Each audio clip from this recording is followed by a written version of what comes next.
BJP जो है महागुंडों की टोली है। पार्टी ने पाठक जो एमपी है, इन्होंने कैसे किस तरह से पुलिस थाने में जाकर पुलिस को मार पिटाई की। बीजेपी बचा रही है ब्रिजभूषण शरण सिंह को। बीजेपी के प्रदेश अध्यक्ष जी ये जो है हार का बुके जो है माननीय प्रधानमंत्री जी को दे आए। नमस्कार, न्यूज 24 उत्तर प्रदेश उत्तराखंड देख रहे हैं आप। आपके साथ मैं हूं उज्जवल मिश्रा।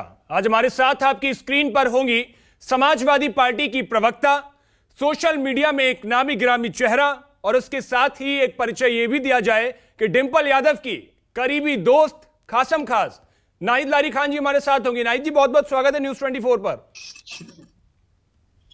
सबसे पहले जो सवाल होगा वो आज की ही चर्चा से होगा। आपकी पार्टी ने गोला गोकर्ण नाथ से शिविर का आयोजन कर दिया है।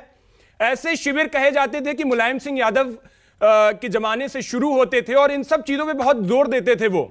आज अखिलेश यादव राष्ट्रीय अध्यक्ष हैं पार्टी के और उनकी नीति से ये शिविर शुरू हुआ है, और इसके साथ ही ये भी चर्चा है कि अखिलेश यादव अब हर जिले में जाएंगे।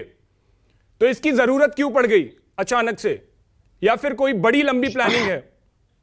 उज्जवल जी, ये पहली बार नहीं है। देखिए, आज समाजवादी पार्टी के राष्ट्रीय अध्यक्ष माननीय अखिलेश यादव जी ने लोक जागरण यात्रा का शुभारंभ किया, और ये यात्रा, ऐसी यात्रा कोई पहली बार समाजवादी पार्टी नहीं कर रही है। अभी आप देखिए 17 नवंबर 2021 अगर आप याद करें तो माननीय अखिलेश यादव जी ने विजय यात्रा निकाली थी। गाजीपुर से लखनऊ तक की विजय यात्रा थी जी। और आप ये समझिए कि वो विजय यात्रा ऐसी इतिहास, भारत के इतिहास में जो है वो विजय यात्रा याद की जाएगी, क्योंकि लाखों लाख जनमानस सड़कों पर माननीय अखिलेश यादव जी के साथ आ गए। यहाँ तक लाखों लाख जनमानस ने रात्रि जागरण, सड़कों पर कड़कड़ाती ठंड में सड़कों पर रात्रि जागरण किया।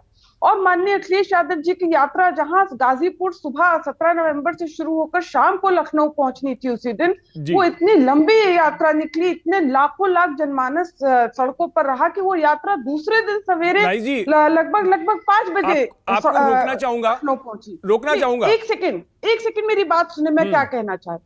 उस यात्रा से बीजेपी इतना थर्रा और घबरा गई कि बीजेपी की सरकार, दिल्ली की बीजेपी की सरकार इतनी घबरा थर्रा गई कि 24 घंटे के अंदर काला कृषि कानून वापस लेने का काम किया। वो काला कृषि कानून वापस लिया जिसके चलते 700 किसानों ने अपने जानों की आहुति दे दी। यहाँ तक उसी काले कृषि कानून के लेकिन नाहिद जी, फिर बात वही है ना कि इसका फिर जनता के बीच जब चुनाव होते हैं तो उसमें असर कहां रह जाता है? विधानसभा के चुनाव हुए, अभी निकाय चुनाव हुए, खत्म हुए।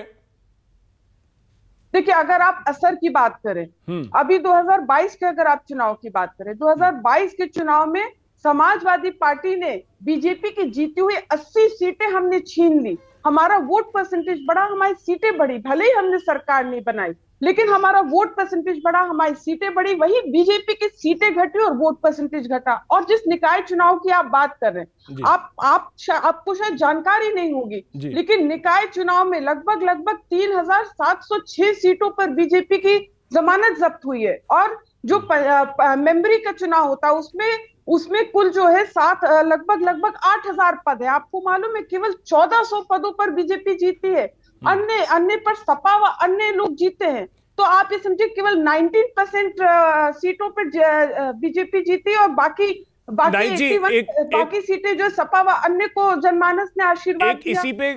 और मजा तो और एक बात और सुन लीजिए, जहां इतनी करारी हार हुई निकाय चुनाव में, मीडिया मुसलसल कहती रही, आप तो एक अनबायस्ड मीडिया चैनल है, लेकिन अन्य मीडिया चैनल तमाम लोग कहते रहे बहुत ऐतिहासिक जीत, बहुत ऐतिहासिक जीत। जब इलेक्शन कमीशन का ये जो आंकड़ा सामने आया और अखबारों के माध्यम से जब जनमानस के सामने आया, तब हकीकत समझ में आई। और बीजेपी के प्रदेश अध्यक्ष जी ये जो है हार का बुके जो है माननीय प्रधानमंत्री जी को दे आए, झूठा बुके कि हम लोग जीत के। अरे, जिस पार्टी की सत्ताधारी पार्टी है, 3000 निकाय चुनाव में। बात यह है कि अखिलेश यादव हर जगह पर जाते रहते हैं।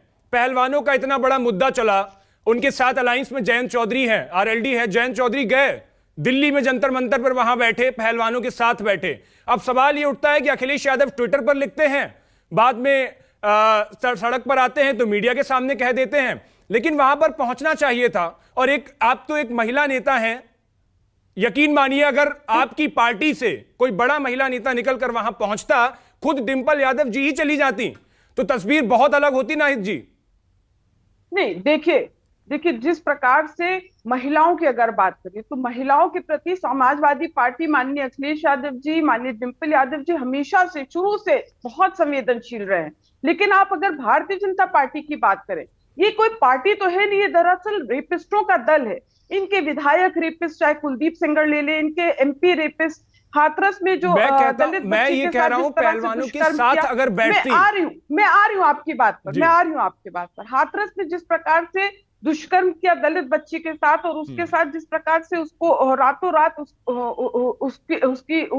उसको जला दिया गया, तो ये भी सब बीजेपी के नेता कार्यकर्ताओं ने किया था। लखीमपुर, जिस लखीमपुर में आज माननीय अखिलेश यादव जी ने लोक जागरण यात्रा का आरंभ किया, उसी लखीमपुर में जब पंचायत चुनाव हुआ थे तो बीजेपी के नेता कार्यकर्ताओं ने समाजवादी पार्टी के पिछड़े वर्ग की महिलाओं को चीरहरण किया था।